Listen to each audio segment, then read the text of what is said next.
Share this article. The touring cast of School of Rock at the Civic Theater. Photo by Matthew Murphy. The references appeal to the boomers: Stevie Nicks, Black Sabbath, Mama Cass, AC/DC. The kids appeal to the kids, recommended for age 6 and up. And the music appeals to everyone. School of Rock is a rock and Roof-Rattlin crowd pleaser.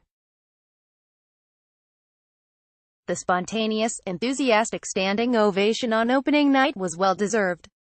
The musical is based on the hit 2003 film of the same name, which was loaded with songs, but mostly covers of famous rockers.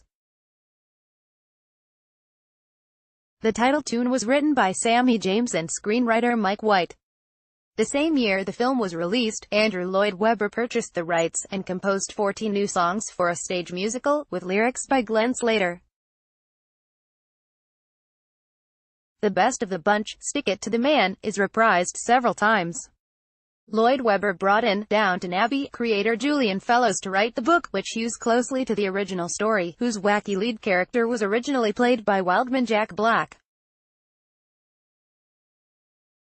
But Fellowes fleshes out some characters and backstories. At the center is bloaty, disheveled, jalopy slob Dewey Finn, kinetic, megawatt Rob Coletti, a Wildman in his own right, a failed singer, songwriter, guitarist who has become unemployed at the same time he's kicked out of his band, No Vacancy, which has a super hot frontman played by Hernando Umana, who rocks I'm Too Hot for You. Dewey is also about to be kicked out of the apartment of his best friend, Ned, Matt Bitter, who makes a great transition from nerd to tricked-out metal rocker. Ned's girlfriend, Patty, attractive Emily Borromeo, is aggressively hostile to Dewey, who's been crashing there, and trashing the place for too long. Of course, he hasn't paid any rent, and Patty has had it with him. When a call comes in for Ned from a prestigious local prep school, asking him to come in for an open-ended, substitute teaching gig, the ever-resourceful, and broke Dewey poses as Ned and takes the job, though he has absolutely no teaching experience.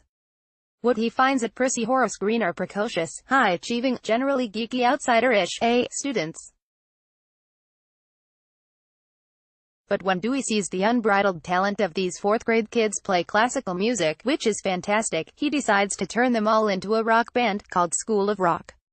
That will allow him and his little chargers to compete against his former bandmates in the upcoming Battle of the Bands. The man always has an ulterior motive.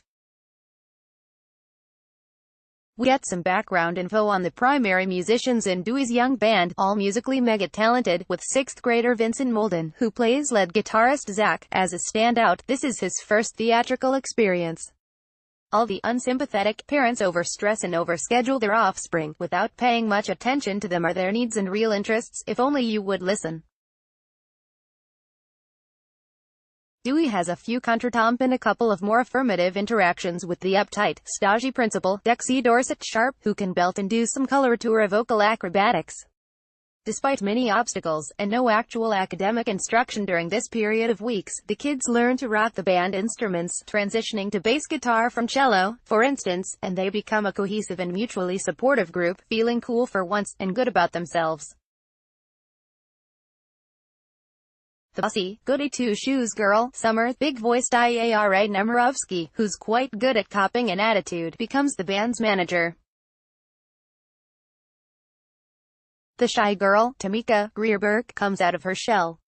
And all the kids turn their extreme helicopter parents around a bit, enabling them to see a different and much happier side of their stressed-out kids. The production values are high on this touring production. The 6-piece pit band is great, the set and lighting are superb. As is so often the case in the Civic Theater, it was difficult to discern the often clever lyrics, especially when produced by high-pitched young voices. There are a few messages here, especially for kids and their parents to lighten up.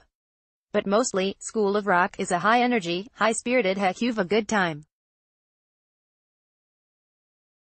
Family fare for all. School of Rock, brought to us by Broadway San Diego, runs through June 17 at the Civic Theater, 3rd and B Streets in downtown San Diego. Performances are Wednesday at 7 p.m., Thursday to Saturday at 7:30 p.m., and Sunday at 6 p.m., with matinees Saturday at 2 p.m.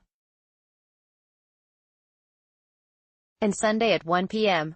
Running time, 2 hours. 15 minutes. Tickets, $22 to $125, are at 888-937-8995 or BroadwaySD.com. Pat Launer, a member of the American Theater Critics Association, is a longtime San Diego arts writer and an Emmy Award-winning theater critic. An archive of her previews and reviews can be found at patlauner.com. Take a Roof-Rattlin lesson from School of Rock at the Civic Theater was last modified June 13, 2018 by editor greater than. Subscribe to Times of San Diego's free daily email newsletter. Click here to follow us.